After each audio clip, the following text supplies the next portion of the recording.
Suzuki Katana, an icon of the 1980s. I rode it for 1 week during the Balkan Rally, and I will tell you how well it works for traveling. Stay tuned.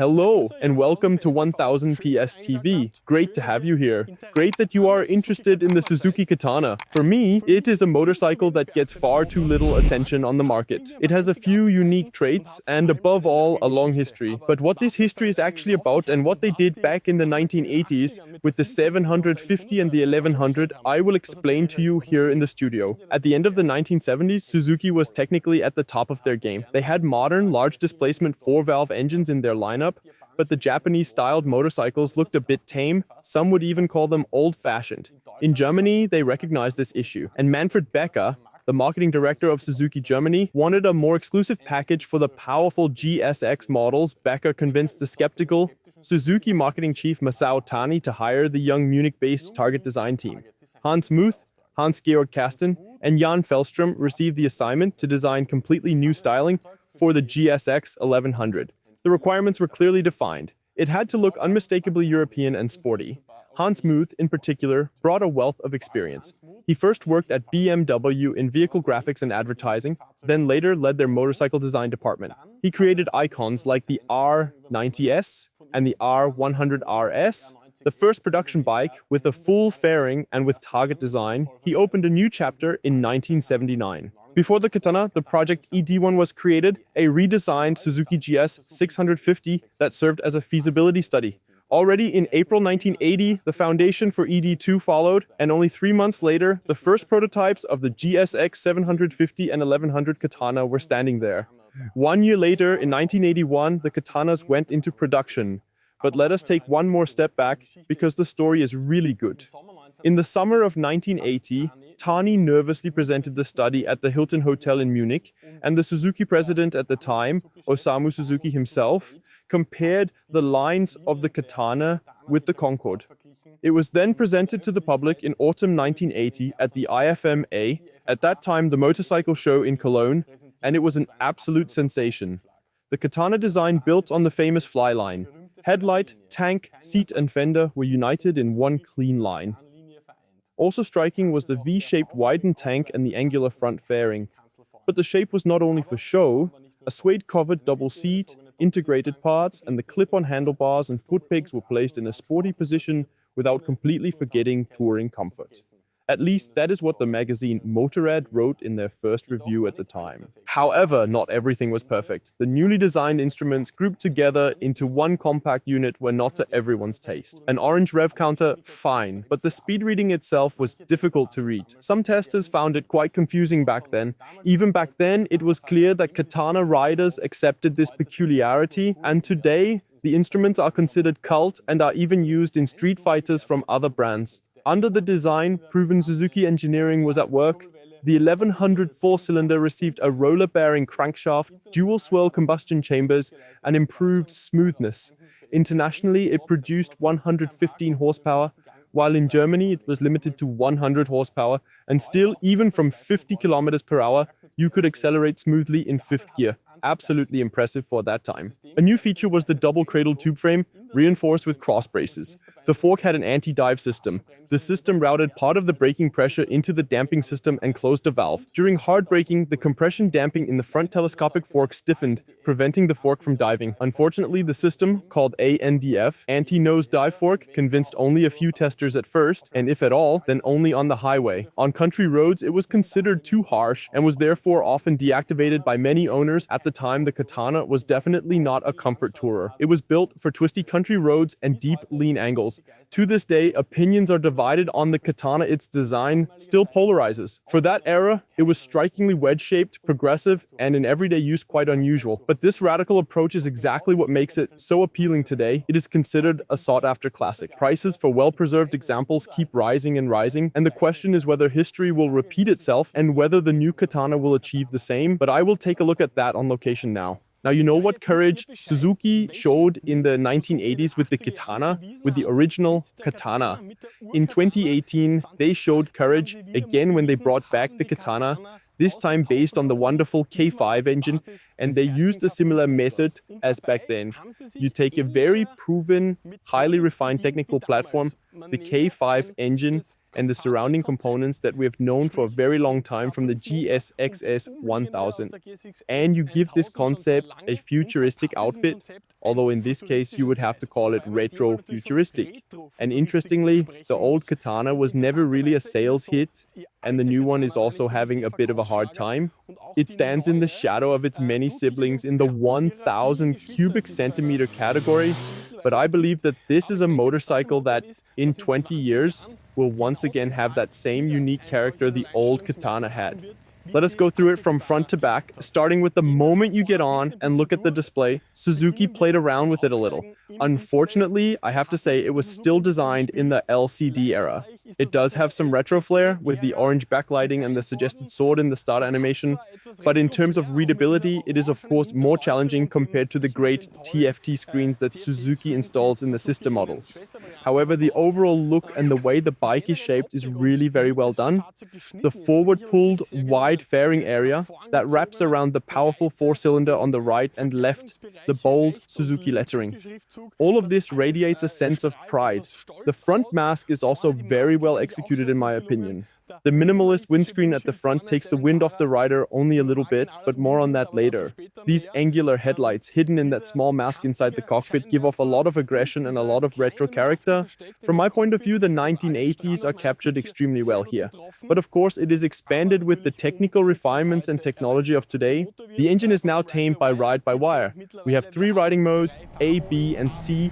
A is the sportiest, B is the base mode, and C is the rain mode. A 5-level traction control system is installed. So here we are absolutely up to date. And among the electronic rider aids, we naturally also have ABS. It cannot be switched off, neither in the front nor in the rear. It is simply active by default.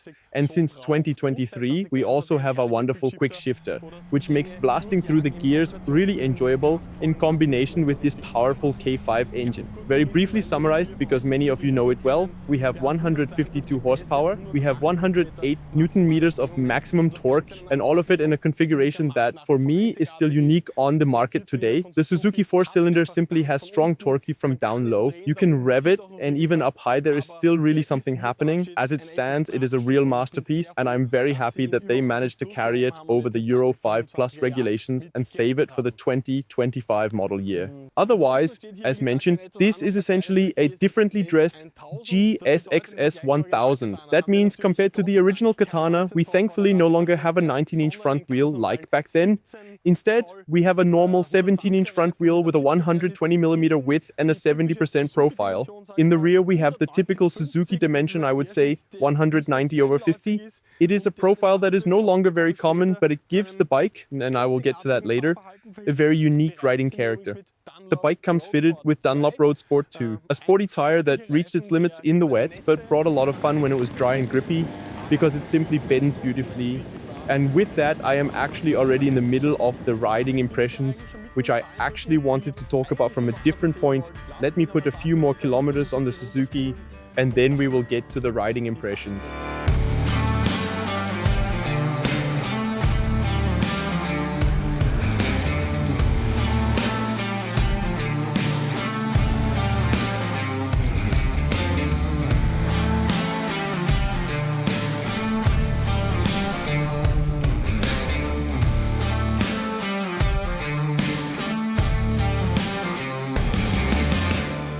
As I mentioned at the beginning, we are at the Balkan Rally.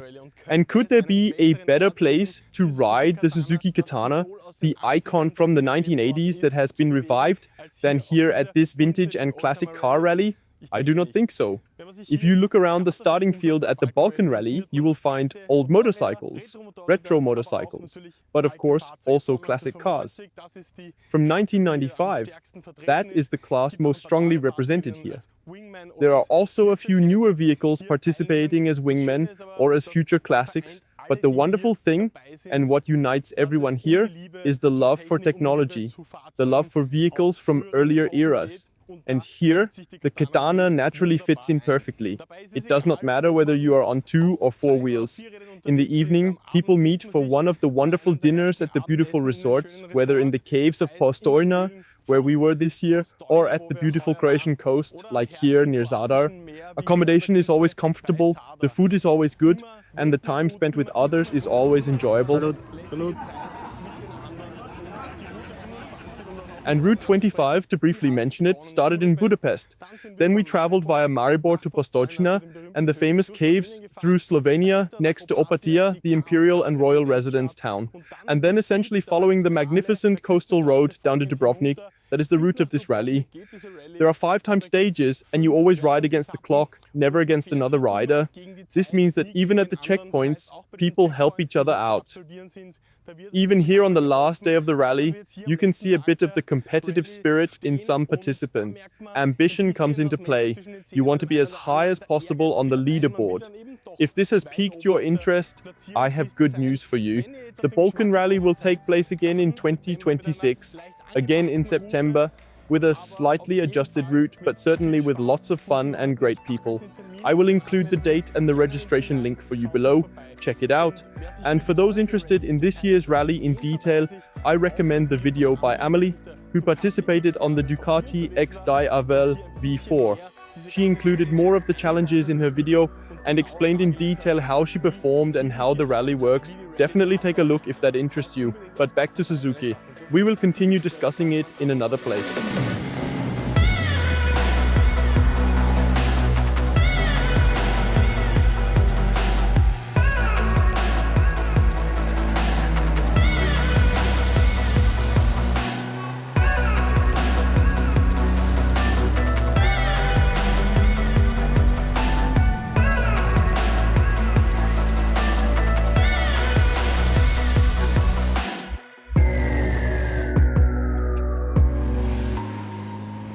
As you can see, I have just stepped off the Katana after an intense curve hunting ride along the beautiful coastal magistral, the north-south connection in Croatia, and I thought I should give you these impressions straight from the saddle.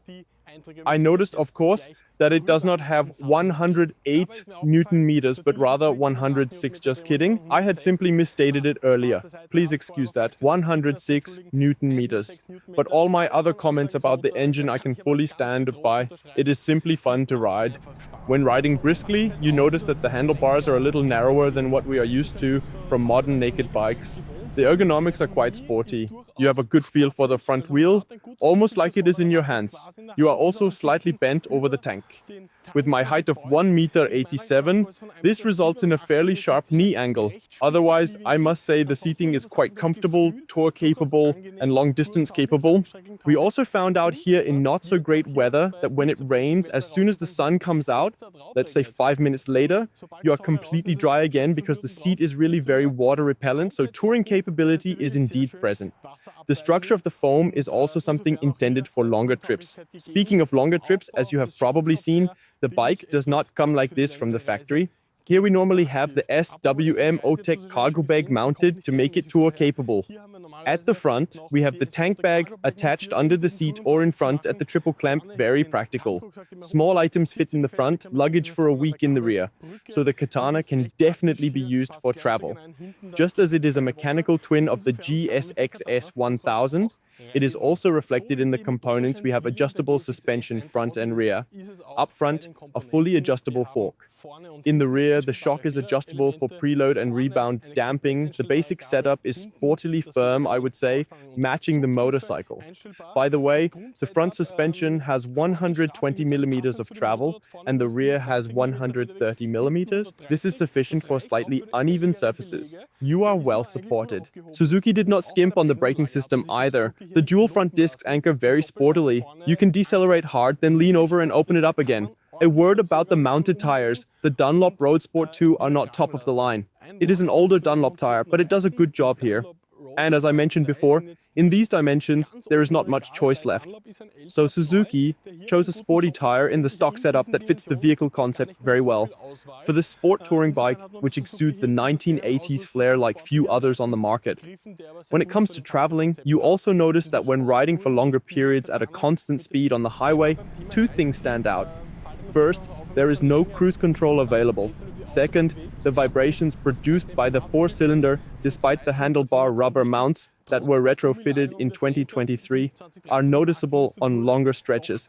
A slight tingling sensation can develop if you are sensitive, perhaps even a feeling of numbness. And also regarding wind protection, as I already mentioned, the windscreen looks very sporty and stylishly frames the front mask, but in terms of actual protection, you are completely exposed to the wind. This is a naked bike with some touring fairing and touring aspirations, but you should not expect too much or any miracles. A special mention also goes to the formidable quick shifter, which allows you to blaze through the 6 gears, which are very well spaced. It is a huge amount of fun. What is special is that it also allows downshifting under full load, which not all bikes on the market can do, and with this engine concept, it is not really necessary anyway. By the way, I rode most of the time in Mode B, which finds the ideal middle ground. When you want to let it go, Mode A is noticeably more aggressive, so the mode has its justification, just like Mode C, which we used for riding in the rain, because then, especially in combination with the sporty tire, you still have the 5-level traction control, which is good, but you are grateful for a smooth throttle response, and you can basically ride it like a scooter. Super forgiving, 35 kilometers per hour in 6th gear is not a problem. Rolling through towns is acoustically very quiet. When you downshift 3 or 4 gears and open it up on a country road, this K5 engine, in combination with the stock exhaust, unleashes an incredible acoustic firework, a pure 4-cylinder of the highest quality, which in the year 2025 does not need to hide from anyone. And with that, I want to come to a bit of a conclusion. Is the Suzuki Katana something you can take on a trip? From my point of view, yes, absolutely. On the one hand, with the appropriate accessory luggage solution, it allows you to carry enough gear for a week-long ride. Of course, you have to make some compromises regarding range, because it is often mentioned in every Katana video online, so I need to address it. The tank holds 12 liters. The motorcycle consumes about 6 liters. You can calculate the theoretical range. 200 kilometers are possible. If you ride gently, you can even get 5 liters, but then you have to stop more often. That would not be necessary because of the seat, but it is necessary for refueling. On beautiful Croatian routes, like here, you gladly use that to take a photo or have a coffee. Therefore, the Suzuki Katana can forgive a lot. And finally, the question, is it a worthy successor to the 1980s myth, the Katana, this bold step? From my perspective, the answer is yes. Absolutely, I think it is great that Suzuki still has it in the lineup, especially because it sketches a past era. And I stick to what I said earlier. I believe it is a future classic. I also believe that the resale value, once there are no more successors, and it is removed from the lineup, which we do not know at the moment, will rise significantly. A GSX S1000 is sold 100 times more, it seems.